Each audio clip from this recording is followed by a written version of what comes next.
Notre Père, nous te sommes infiniment reconnaissants. Nous te bénissons, ô Dieu, de ta bonté, de ta grâce et de ta miséricorde. Toi qui sais faire de bonnes choses à ton temps, Seigneur. Tu as arrosé la ville, Seigneur, par ta grâce. Tu as arrosé le pays par ta grâce. L'Éternel, il a plu ce matin, mais ce n'est pas ton amour, Seigneur. Tu as apaisé la chaleur qu'on a ressentie hier. Mais aujourd'hui, tu as, Seigneur, apaisé. Waouh, quelle bonté d'avoir que Dieu fait toutes bonnes choses à son temps. Et ce soir, tu nous as donné, Seigneur, encore la grâce de nous retrouver dans ton temple afin de t'adorer, de te louer, de t'exalter et de t'écouter nous parler. Nous t'avons prié, Seigneur, nous croyons en toi et que tu es celui qui exauce nos prières, tu es celui qui répond à nos besoins, Seigneur. Merci, oh Dieu, nous voulons t'écouter. Oui, parle-nous, Seigneur. Nous avons parlé, Seigneur, mais maintenant, nous voulons t'écouter nous parler. Parle-nous, Elohim, nous avons besoin de toi. Même ceux qui nous suivent, Seigneur, à travers les réseaux sociaux, à travers les médias en ligne. L'Éternel parle à chacun de nous, Seigneur. Tout celui qui prend tout son temps, oh Dieu, de nous écouter, de nous suivre, ce n'est pas à nous, Seigneur, mais il t'écoute, toi, parler à travers nous. Seigneur, utilise-nous. Nos oreilles sont disposées à t'écouter. Nos cœurs disposés à te recevoir, Seigneur. Oui, Seigneur, donne-nous cette grâce de te vivre à jamais. Merci pour ton amour, ta grâce. Au nom de Jésus, on va ainsi prier. Amen. Amen. Alléluia. Clamons le Seigneur, notre Dieu est merveilleux. Il est bon, c'est Dieu. Je bénis chacun de nous. Que Dieu vous bénisse, que Dieu nous bénisse nous tous. Ça fait longtemps qu'on n'est plus passé ici. En tout cas, aujourd'hui, nous sommes heureux de parler encore de la part du Seigneur. Nous allons nous atteler à 2 versets seulement, mais pour besoin de contexte, j'aimerais que nous puissions lire un peu. Nous allons lire dans le livre de Matthieu, chapitre 8, verset 5 jusqu'à 13. Mais nous allons nous atteler au verset 11 et 12. C'est là où nous allons trouver notre thème. Matthieu, chapitre 8, verset 5 à 13. Mais nous allons nous baser au verset 11 et 12. Parce que c'est là où nous allons voir, car Dieu nous a donné tellement la grâce. Vous savez que nous avons commencé cette année depuis le 1er janvier. Aujourd'hui, nous sommes au tout dernier mois. Et le premier jour de ce dernier mois, le 1er décembre 2024. Et c'est le tout dernier jour de ce mois de décembre. Donc nous ne verrons plus jamais un certain 1er décembre 2024. Donc Dieu est en train de nous faire tellement du bien. Et il nous a gardés, protégés depuis le 1er janvier jusqu'au 1er décembre de cette année. Je sais que dans le temps passé, il y a de cela 2 ou 3 semaines passées, nous avons parlé de les bénédictions éternelles. Nous avons compris les bénédictions éternelles. Parmi les bénédictions éternelles, nous avons parlé aussi de la vie éternelle, qui est aussi une des bénédictions éternelles. Et c'est dans ce cadre-là que nous allons continuer. Pas de parler des bénédictions éternelles, nous allons parler des 2 éternités. De 2 éternités. Parmi les 2 éternités, c'est le ciel et l'enfer. C'est ça le thème, c'est le ciel et l'enfer. Par la grâce de Dieu, même si nous ne terminons pas aujourd'hui parce que c'est vaste, c'est grand, de développer ces 2 versets. Si nous ne terminons pas aujourd'hui avec la grâce du Seigneur, dans les jours à venir, nous allons continuer. Mais aujourd'hui, j'aimerais que nous puissions parler d'abord du ciel et de la terre, donc du ciel et de l'enfer. Nous allons voir d'abord parler de la première partie qui est le ciel. Nous allons comprendre c'est quoi le ciel, où se trouve le ciel, qu'est-ce qu'il y a dans le ciel, pourquoi cette éternité dans le ciel. Alors par la grâce de Dieu, nous allons ouvrir nos Bibles ou allumer nos Bibles pour ceux qui ont des smartphones. Nous allons lire dans Matthieu chapitre 8, verset 5 jusqu'à 13. Je lis la parole de Dieu. Comme Jésus entra dans Capernaum, un centenier l'aborda, le priant et disant: Seigneur, mon serviteur est touché à la maison, atteint de paralysie et souffrant beaucoup. Jésus lui dit: J'irai et je le guérirai. Le centenier répondit: Seigneur, je ne suis pas digne que tu entres sous mon toit, mais dis seulement un mot et mon serviteur sera guéri. Car moi qui suis soumis à des supérieurs, j'ai des soldats sous mes ordres, et je dis à l'un, va et il va, et à l'autre, viens et il vient, et à mon serviteur, fais cela et il le fait. Après l'avoir entendu, Jésus fut dans l'étonnement et il dit à ceux qui suivaient, je vous le dis en vérité, même en Israël, je n'ai pas trouvé une aussi grande foi. Verset 11. Or, je vous le déclare, que plusieurs viendront de l'Orient et de l'Occident, et seront à table avec Abraham, Isaac et Jacob, dans le royaume des cieux. Verset 12. Mais le Fils du royaume seront jetés dans le ténèbre du dehors, où il y aura de pleurs et de grincements de dents. Puis Jésus dit au centenier, va et qu'il te soit fait selon ta foi. Et à l'heure même, le serviteur fut guéri. La parole du Seigneur. Alléluia. Bien-aimés dans le Seigneur, la parole que nous venons de lire, c'est la parole de Dieu que l'apôtre Matthieu nous parle. Dans le contexte, nous allons comprendre que au verset 8 ici, Jésus est en train d'échanger avec un centenier. Le centenier, c'était un soldat romain. Ce soldat romain n'était même pas un juif, mais il est venu auprès de Jésus lui dire, maître, si tu peux guérir mon serviteur qui est couché chez moi, il est gravement malade. Alors Jésus lui dit, non, j'irai avec toi et je prierai pour ton serviteur et ton serviteur sera guéri. Alors, le centenier va dire à Jésus, non, maître, en tout cas, je ne veux pas que tu entres chez moi. Pourquoi? Parce que je suis pécheur. Matthieu, vous vous souvenez, lorsqu'on a parlé de bénédictions éternelles, c'est dans ce livre qu'on a parlé. Et dans Matthieu, nous avons dit que Matthieu était un changeur, un collecteur d'impôts.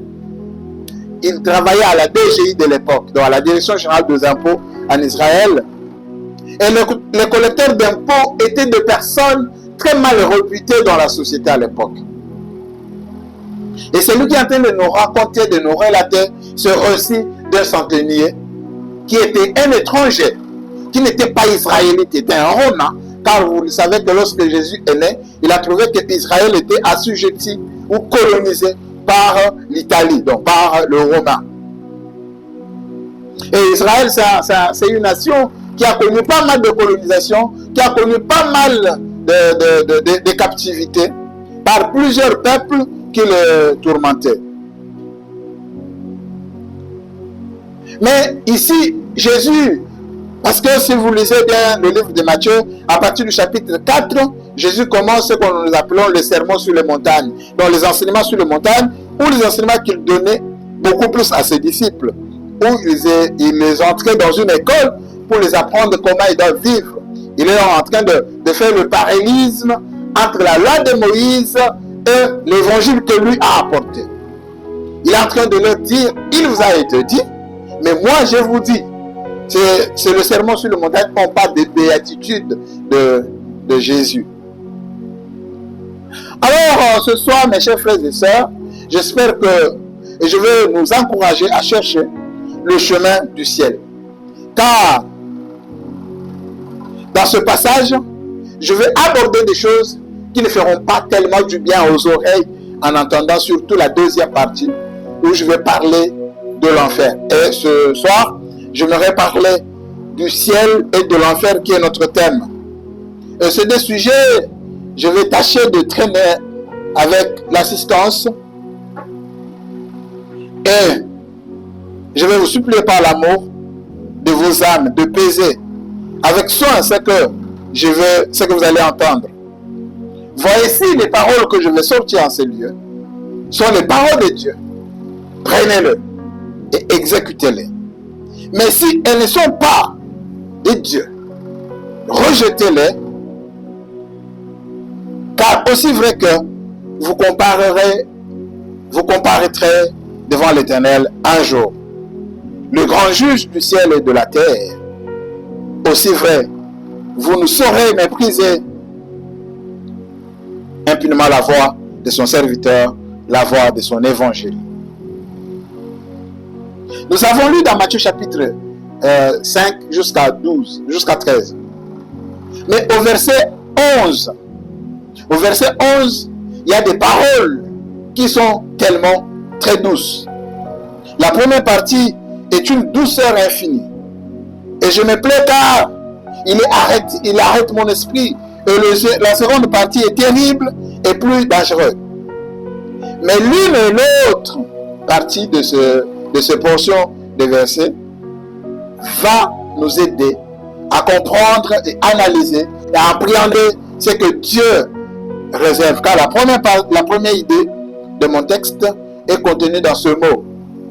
Je vous le dis, que plusieurs viendront de l'Orient et de l'Occident et seront assis à table au royaume des cieux avec Abraham, Isaac et Jacob. Et la deuxième partie est l'autre qui est sombre et qui est un peu menaçante, dit ceci. Ainsi, les enfants du royaume seront jetés dans le ténèbre du dehors, et là il y aura de pleurs et de grincements de dents. Alors, revenons un peu à la première partie, au verset 11. Je vous ai dit que si nous avons lu du premier chapitre, et disons, de verset 5 jusqu'à 13, c'est dans le cadre de contexte. Donc, le contexte qui est là-bas, c'est le contexte où Jésus est en train de guérir un malade par la foi. Il est en train de guérir quelqu'un qui n'a rien à voir avec ce que je suis en train de sortir aujourd'hui en ces lieux. Jésus dit au centenier, il dit d'ailleurs à ses disciples qui étaient avec lui que je n'ai jamais trouvé aussi une fois, même en Israël, comme la foi de cet étranger sur Romain. Vous vous souvenez que Jésus a dit à cette femme cananéenne que je ne suis pas venu pour vous, mais je suis venu d'abord pour les brebis d'Israël. Et une cananéenne qui n'était pas la brebis d'Israël, car vous vous souvenez qu'à cette période, lorsque Jésus est en train de parler, Israël était totalement divisé en deux parties. Il y avait la partie du nord qui était restée avec Juda et Jérusalem, et la partie du sud qui était partie en captivité avec les 10 autres tribus. Alors, les Samaritains et les autres se sont séparés. Ils avaient capitale comme Samarie. Et eux, quand ils sont partis, ils ne se considéraient plus comme les Israélites. C'est pourquoi il y a plus de cacophonie en Israël aujourd'hui. On ne s'est pas retrouvé les 12 tribus d'Israël. Parce qu'il y a eu le mélange total et les 12 tribus étaient totalement dispersées.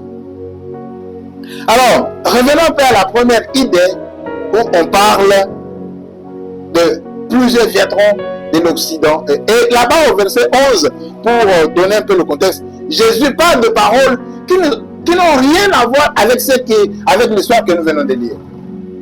Ici, il évoque l'histoire des étrangers qui viendront pour entrer dans le royaume des cieux, en faisant allusion à cet étranger qui est le Romain, le centenier, qui était venu qu'avec une fois que les enfants du royaume que nous allons parler à la deuxième partie, n'ont pas vécu, n'avaient pas cette foi-là. La première idée dit, plusieurs viendront et seront assis à table au royaume des cieux avec Abraham, Isaac et Jacob. Et d'où viendront-ils ces plusieurs-là? Ils viendront-ils?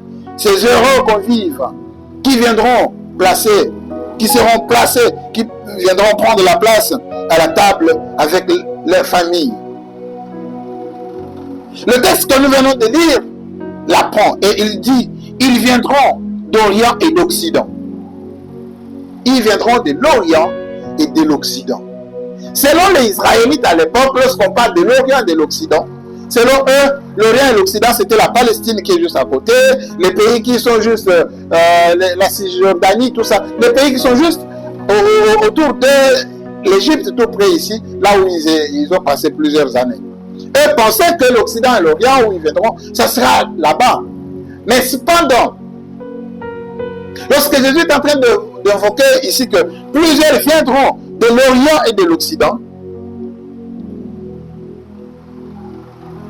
Alors, l'Orient et l'Occident, ici que Jésus est en train de parler, il est en train de parler de plusieurs qui viendront de la Chine, ils viendront de l'Asie, ils viendront de l'Amérique, ils viendront de l'Afrique, ils viendront des milieux lointains comme Israël. Ils viendront et ils seront assis à table avec Abraham et Isaac. Il affirme que de l'Orient et de l'Occident, il viendra des âmes au royaume de Dieu. C'est ainsi qu'il en viendra. N'en doutons pas de ce lointain contraint de la Chine, où le Seigneur semble actuellement ouvrir une si large porte à l'évangile. Aujourd'hui, si vous regardez vers la Chine, vers l'Asie, il y a pas mal d'églises, mais qui ne sont pas des églises chrétiennes, dont l'évangile n'est pas prêché. Mais c'est de là que Jésus dit, ils viendront. En Afrique, à l'époque, vous le savez qu'on n'avait pas accès à l'évangile de Jésus. Chacun de nous avait son évangile qu'il suivait. Mais Jésus dit, ils viendront de l'Afrique. Ils viendront de l'Occident et de l'Orient. Donc, ils viendront de là où le soleil sort et de là où le soleil se couche. Ils viendront du nord et du sud. Ils viendront de l'Europe, lointain là-bas. Ils viendront de l'Amérique très très éloignée. Ils viendront de l'Amérique du Sud. Ils viendront de l'Afrique du Sud. Ils viendront du Congo. Ils viendront de l'Europe. Ils viendront du Canada, de la Russie, de toutes les extrémités de la terre. Il en viendra qui seront assis au banquet de Dieu. Mais outre ces gens naturels, et que j'appellerai géographiquement les paroles qui nous occupent, ne semblent avoir un sens figuré et spirituel. Selon moi, cette expression l'Orient et l'Occident désigne moins le point le plus reculé du globe que cette classe d'âmes qui, en apparence, est pour ainsi dire ce antipode du royaume des cieux. Et il y a tel pécheur dans le monde du salut, lequel chacun espère. Il a dit, à quoi bon raisonner avec eux? Quel bien pourrait-on leur faire? Tout est inutile. Ils sont trop dépravés, trop habiles, trop endurcis pour qu'ils ne puissent jamais être ramenés à Dieu.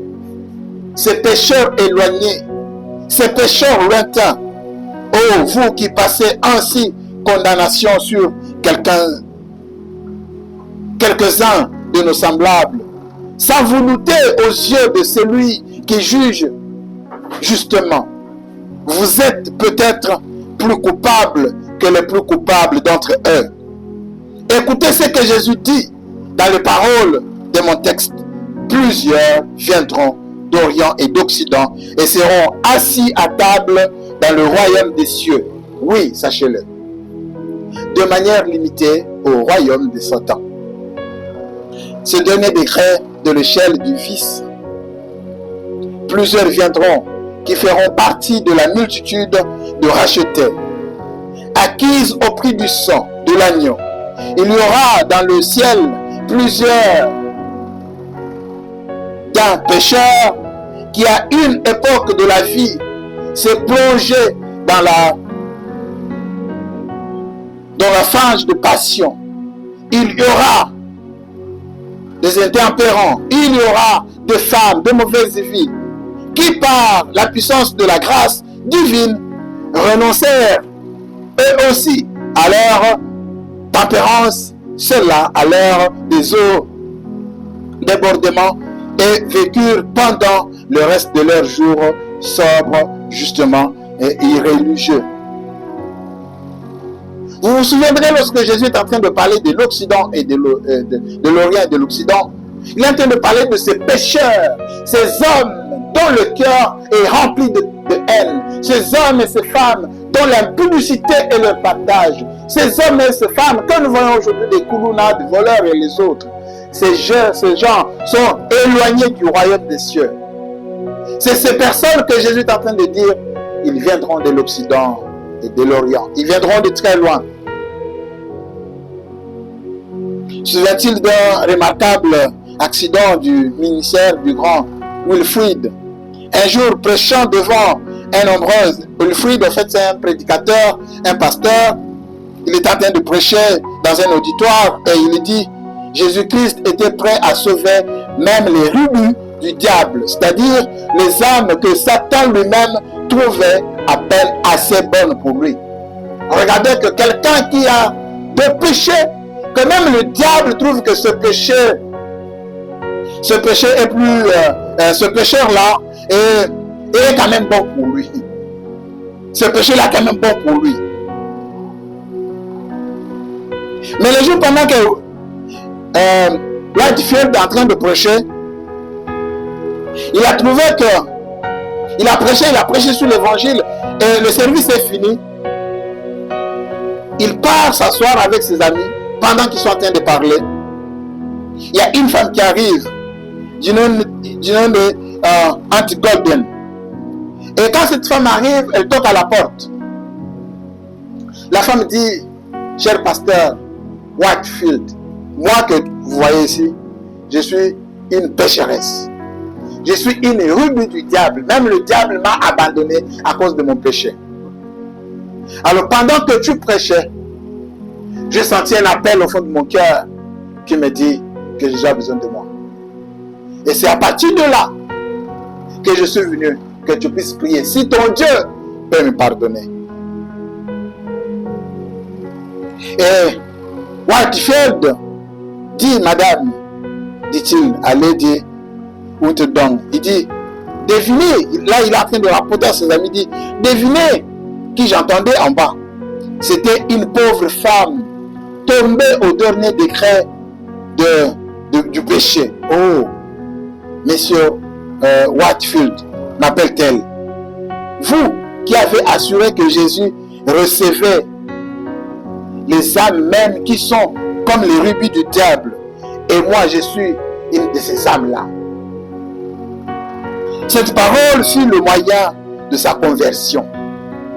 Et pour ma part, je trouve dans cette déclaration de mon texte, plusieurs viendront de l'Orient et de l'Occident, un poussant encouragement à annoncer l'évangile même au plus grand nombre de pécheurs.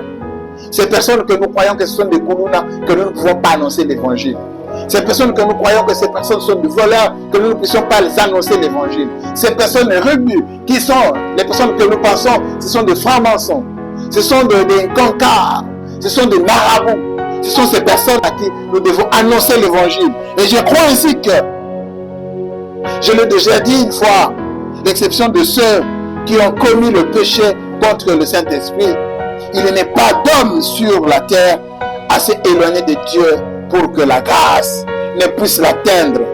Je crois qu'il n'est pas jusqu'à l'un de ces malheureux opprobres de l'espace humain, flétri, dégradé, abruti, presque par le Fils qui, par un effet de la souveraineté miséricorde, ne puisse briller un jour dans la gloire comme la splendeur de l'étendue. Bien-aimés dans l'évangile, bien-aimés dans le Seigneur, l'évangile de Christ est pour ces personnes que nous considérons aujourd'hui comme des pécheurs. Ici, lorsque Jésus est en train de parler de l'Occident et de l'Orient, géographiquement, nous avons compris que l'Occident et l'Orient, c'est l'Europe, l'Asie et l'Amérique, et l'Afrique et les autres pays éloignés d'Israël. Mais cependant, ici, sur le plan spirituel, l'Orient et l'Occident, ce sont des personnes qui ne marchent pas selon la volonté de Dieu. Ce sont des personnes qui sont éloignées au royaume de Dieu. Ce sont des personnes qui aujourd'hui n'ont jamais goûté à l'évangile. Ces personnes qui ne parlent pas de l'évangile, qui pensent que l'évangile est une malédiction pour eux.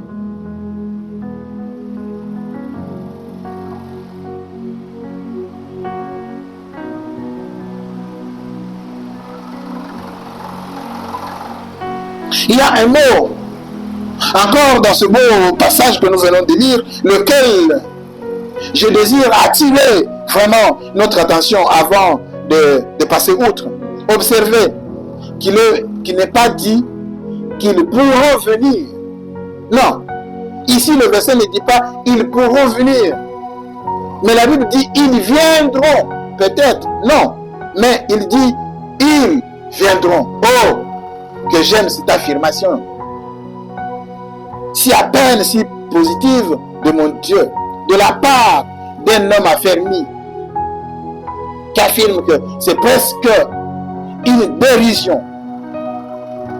Il promet et il promet et le plus souvent, il ne peut pas tenir sa promesse. Il dit, jure, et le plus souvent, il viole son serment. Souvent, nous humains, lorsque nous disons que je jure parce que je dois faire ça, je jure que je ne peux pas faire ça, mais nous nous retrouverons tombés toujours dans ce que nous avons juré. Mais Jésus ici dit, ils viendront, donc il promet. Et vous savez très bien que la parole de Jésus, c'est une parole qui ne se trompe jamais. Lorsqu'il a dit qu'ils viendront dans son royaume, et quand même Satan s'écrierait avec rage, ils n'iront pas. Mais quand même, leur péché, leur propre péché leur dirait, vous ne pouvez pas y aller. Bien plus quand ils diraient résolument à leur cœur, nous ne voulons pas y aller. Ils diront, car Dieu l'a dit. Comme Dieu l'a dit, oui, parmi ceux-là même qui aujourd'hui se moquent du salut, et ceux-là qui insultent même l'évangile, ceux-là qui ne croient pas à l'évangile, je ne crains pas de leur dire, tôt ou tard, ils viendront. Ils viendront, pourquoi? Parce que l'évangile a une puissance. Souvenez-vous que l'apôtre Paul est en train de dire que je n'ai pas honte de l'évangile, car l'évangile est une puissance de Dieu pour le salut de quiconque croit. Du juif premièrement, du grec et du reste du monde. D'abord pour les juifs et aussi de l'Occident et de l'Orient. La grâce divine ne sollicite pas le consentement de l'homme. Toi et moi qui est ici, même toi qui nous suis en ligne, peut-être tu es tombé, soit par hasard en train de nous suivre. Ce n'est pas par hasard que tu es tombé sur cette prédication. Sache-le que la grâce de Dieu est imposable à tout le monde. Dieu impose sa grâce. Et dès qu'il impose sa grâce, personne ne peut s'éloigner. Personne ne peut résister à cette grâce. C'est pourquoi il dit plusieurs viendront. Et le temps viendra où ces hommes et ces femmes que nous disons sont des pécheurs, lorsque la grâce les touchera, ils viendront. Bien aimés dans le Seigneur, nous ne sommes que dans la première partie où nous sommes en train d'analyser le ciel et l'enfer. Le ciel, c'est un endroit où nous irons, nous tous qui croyons à l'évangile, et ceux qui iront là-bas pour vivre avec le Seigneur Jésus, seulement ceux qui ont accepté, qui ont cru que Jésus est leur sauveur. Les personnes qui ont rencontré la grâce du Seigneur, ces personnes ces personnes ont été élues par le Christ avant la fondation du monde. Ce sont ces personnes qui, lorsque la grâce de Dieu touchera le cœur, ils viendront. Quel que soit le temps qu'ils sont en train de passer dans le péché, quels que soient les moments difficiles qu'ils sont en train de traverser dans leur vie, même si aujourd'hui vous pensez, c'est lui que nous connaissons par exemple ici à Kinshasa, nous connaissons que le Ngangaki qu'on connaît c'est mort.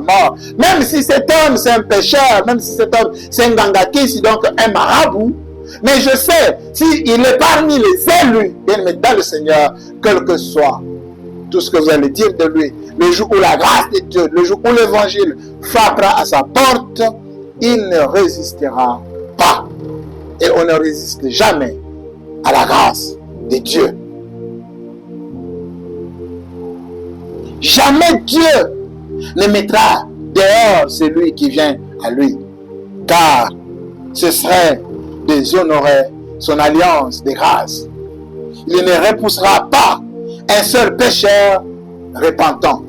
Aussi longtemps qu'il sera écrit dans sa parole, plusieurs viendront de l'Orient et de l'Occident et seront assis à table au royaume des cieux avec Abraham et Isaac. Bien, mais dans ce moment ici, il est en train de parler d'Abraham et d'Isaac et de Jacob. Ce sont ces personnes qui ont prouvé par leur foi. Ils ont trouvé grâce aux yeux du Seigneur et ils ont été sauvés. Ils ont été sauvés par ce que nous appelons, ils ont été sauvés par crédit. Ça veut dire, Jésus qui est le sauveur de mort et de vivant, et Jésus qui a sauvé depuis Adam jusqu'à l'enfant qui va naître le dernier jour lorsqu'il viendra. Lui qui les a sauvés. Il y a des gens qui l'ont sauvé par crédit et des gens qui l'ont sauvé par comptant. Dans l'Ancien Testament, ce sont des gens qui ont été sauvés par crédit. C'est-à-dire quoi? C'est-à-dire que le salut que les gens de l'Ancien Testament ont reçu, ils l'ont reçu parce que Christ devrait venir payer cette dette-là physiquement. C'est pourquoi eux ont bénéficié de ce salut-là par crédit. Mais nous qui avons cru après la mort de Christ, nous c'est par comptant. Donc il a payé le prix et pour nous sauver, nous. Nous sommes sauvés par comptant. Donc il a payé pour nous sauver. Pour que j'aie ce téléphone, je payais l'argent. Mais peut-être pour que j'achète une parcelle ou une voiture, j'ai pris un crédit à la banque pour avoir le véhicule. Vous voyez? Et c'était ça le salut dans l'Ancien Testament et dans le Nouveau Testament. Dans l'Ancien Testament, les gens sont sauvés par crédit. Tandis que dans le Nouveau Testament, nous sommes sauvés par comptant. Parce qu'il a payé le prix. Et ici dans le ciel, je serai heureux de te voir toi assis. Pourquoi? Parce que malgré le chemin que tu as emprunté, malgré le chemin que tu as suivi, Jésus dit, tu viendras à lui et tu seras à table avec Abraham et Isaac. Mais cette table, il n'y aura qu'une seule table. Il n'y aura pas deux tables. Il n'y aura pas la table des pasteurs, la table des apôtres. Non. Car la Bible dit que devant le Seigneur, il n'y a ni homme ni femme. Ce n'est pas sur la terre. Car ce verset a été très mal interprété. Ou, c'est dans Galates d'ailleurs qui le dit, ou ceux qui prennent l'homosexualité prennent ce verset pour dire que la Bible d'ailleurs dit il n'y a ni homme ni femme. Donc, sur la terre, il n'y a ni homme ni femme. Non, faux et archi faux. Sur la terre, il y a les hommes, il y a les femmes. L'homosexualité, c'est un péché. Lorsqu'il dit il n'y a ni homme ni femme dans le Seigneur, c'est lorsque Christ viendra nous prendre en ce moment-là. Lorsque nous serons assis autour de cette table, il n'y aura ni homme ni femme. Nous serons tous assis autour de cette table, en train de manger, en train de boire. Parce que les sentiments que nous avons, l'homme envers la femme et la femme envers l'homme, ces sentiments ce sera. Nous n'aurons plus ces sentiments-là. Donc je verrai ma femme comme ma soeur et ma femme me verra comme son frère. Nous serons tous égaux. Il n'y aura plus de grands, il n'y aura plus de petits. Nous serons assis à table en train de fêter pendant 1000 ans. Waouh! Sur la terre, personne n'a vécu 1000 ans. Sur la terre, personne n'a vécu 1000 ans. La personne qui a eu à durer longtemps, c'est Métouché-là, qui a vécu 970 ans, donc 970 ans. C'est la seule personne qui a vécu très très longtemps sur la terre. Tandis qu'Abraham a vécu 930 ans. Moïse est passé sur 120 ans. Vous voyez que les années commencent à diminuer. Bien aimé dans le Seigneur, personne n'a vécu 1000 ans. Mais ici, nous avons la promesse de vivre au ciel avec lui pendant 1000 ans, 1000 ans. Dont la joie est le 1000 ans où on n'achètera plus. On ne viendra plus transpirer comme ça. Pendant 1000 ans, nous chercherons plus de groupes électrogènes pour éclairer notre endroit. Pendant 1000 ans où nous n'achèterons plus de habits. Souvenez-vous que la Bible est en train de dire que Christ a porté un seul habit pendant toute sa durée de la vie sur terre. Donc pendant qu'il croissait, et l'habit aussi croissait avec lui. Mais la question que je me pose, est-ce qu'on ne l'avait pas cet habit-là?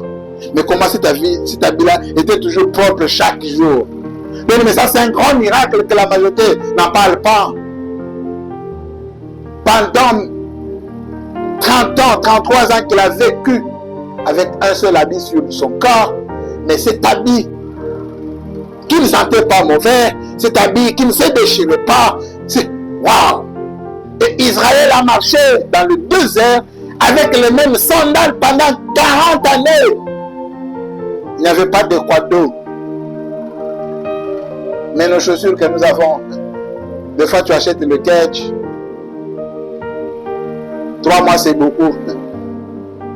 Mais eux ont fait 40 ans avec les chaussures, avec les sandales, qui ne se dégradaient pas. Bien-aimé, la parole de Dieu est vraie. La parole de Dieu reste authentique. Ce que Dieu dit, il accomplit. Et ce qu'il accomplit, ça reste ainsi. Il a dit plusieurs viendront. Ils viendront de l'Occident. Ils viendront de là où toi tu ne t'attends pas. Et ils seront assis là. Ils seront assis à table. Ils seront assis à table avec Abraham, Isaac et Jacob. Ça sera une fête de pécheurs sauvés. Ça sera une fête de personnes rejetées par la nation, mais sauvées par grâce. Ça sera une fête parce qu'au ciel, il n'y aura plus de faim. Au ciel, il n'y aura plus de maladie. Au ciel, il n'y aura plus de mort. Les gens ne mourront plus, car la mort sera liée. Satan sera lié. Bien-aimés dans le Seigneur, plusieurs viendront de l'Occident et de l'Orient.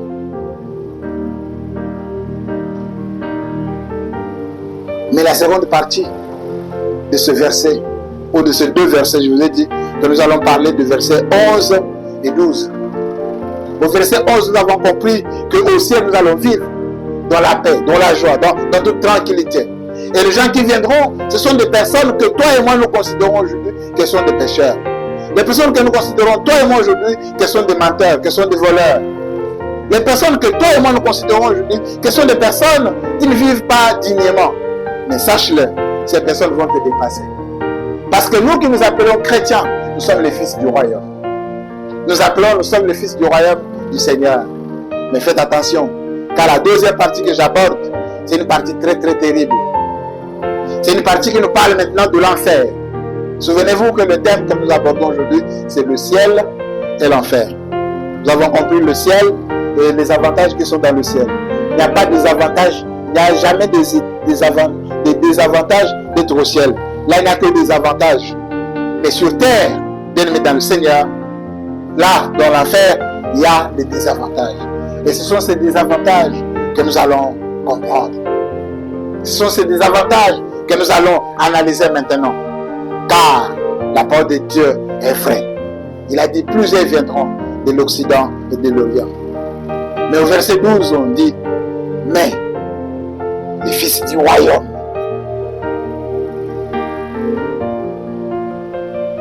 La seconde partie de mon texte est la vente.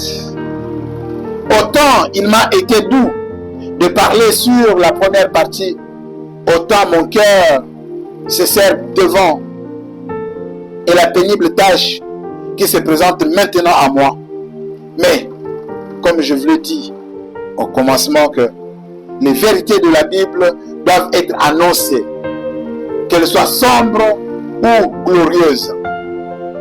Que Dieu me garde d'imiter jamais se lâcher le ministre de la parole qui disait un jour à son auditoire, ceux qui n'aiment pas le Seigneur Jésus-Christ iront dans ces lieux que la politesse me défend de prononcer.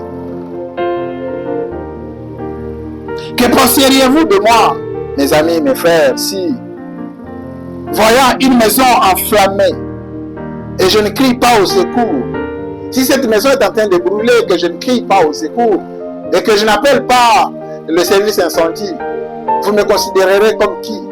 Comme un assassin.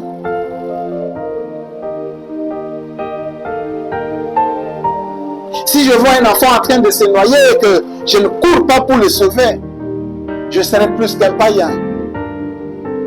C'est de la même manière que je suis censé de parler de cette dernière partie de mon texte, qui est l'enfer. Serviteur de Christ, je dois vous exposer clairement tous les conseils de mon maître. Encore une fois, je le reconnais, la déclaration qui va nous occuper est terrible au plus haut point.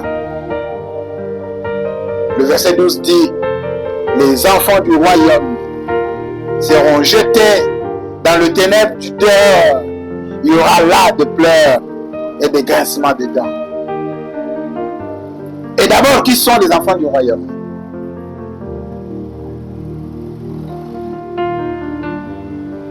Autrefois, les enfants du royaume, c'était les Juifs. Parce que le salut était venu d'abord pour les Juifs. C'était eux, les enfants du royaume. Mais prenons maintenant cela à notre temps. Les enfants du royaume aujourd'hui, c'est toi, c'est moi. Les enfants du royaume, ce sont ceux qui s'appellent chrétiens aujourd'hui. Les enfants du royaume, c'est ceux qui viennent à l'église tous les dimanches. Les enfants du royaume, c'est ceux qui chantent à l'église. Les enfants du royaume, c'est ceux qui prêchent, comme moi. Les enfants du royaume. Et le verset dit que les enfants du royaume seront jetés, Papa William. Ils seront jetés où? Ils seront jetés où? Dans le ténèbre du dehors, où il y aura de pleurs et de grincements de dents, sans fin. Comme nous fêterons, à la première partie, nous fêterons pendant 1000 ans dans la joie. Mais les enfants du royaume, eux, seront là. Là, on parle de grincements de dents et de pleurs pendant 1000 ans. Les enfants du royaume.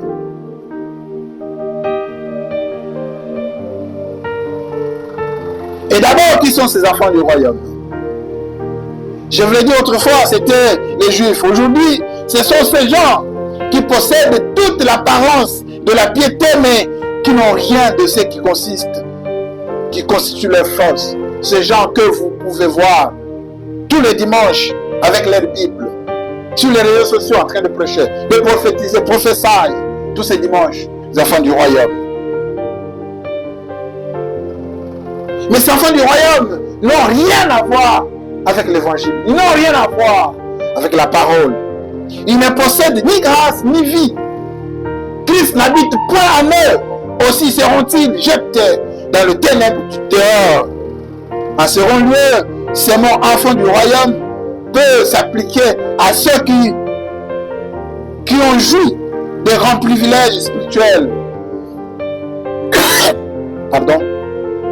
Et plusieurs particulièrement aux enfants des parents chrétiens. Mes enfants, vous qui êtes avec moi ici, ne pensez pas que parce que moi, votre père, je suis pasteur, je suis chrétien, et que vous l'êtes aussi. Non, vous ne l'êtes pas. Vous serez de chrétiens lorsque vous accepterez de donner votre vie à Jésus. Lorsque vous vous repentirez de vos péchés, ne pensez pas que le salut que moi j'ai est héréditaire. Non. Le salut n'est pas héréditaire, le salut est individuel. Lorsque nous vous disons allons à l'église et prions le Seigneur comme il se doit, si vous prenez cela avec jeu, si vous prenez cela avec dedans et que vous négligez cela, vous êtes les enfants du royaume. Vous allez pleurer dans le grincement de dents, en enfer, où le feu brûle sans fin. Des enfants du royaume. Vous êtes des enfants du royaume. Vous, mes chers frères et sœurs, ici présents, soit ceux qui nous suivent en ligne, soit ceux qui nous suivent chez eux à la maison, à ceux à qui Dieu accorda inexistable bienfait d'avoir une pieuse mère chrétienne, d'avoir un père chrétien qui vous parle tous les soirs, priez mes enfants, qui vous dit tous les jours, lisez la parole de Dieu, mais vous négligez, vous êtes les enfants du royaume. Vous êtes exposés à cet endroit. À chaque fois que j'ai toujours prêché cette parole, ça doit être la 3e ou la 4e fois que je parle sur le même sujet. Une chose que j'ai toujours remarqué, si je prêche le matin, il pleut toujours. Je l'ai prêché une fois à Goma, il a plu. Le matin, pour la première fois dans cette église-là, pendant que je prêchais, il a plu. Je l'ai prêché à Goma, 2e fois dans une autre église, il a plu pendant que je prêchais. Je l'ai prêché ici à Kinshasa dans une église GAC. Pendant que je prêchais, il a plu. Et ce matin, souvenez-vous, il a plu. Je ne sais pas ce que Dieu a toujours réservé à cet enseignement.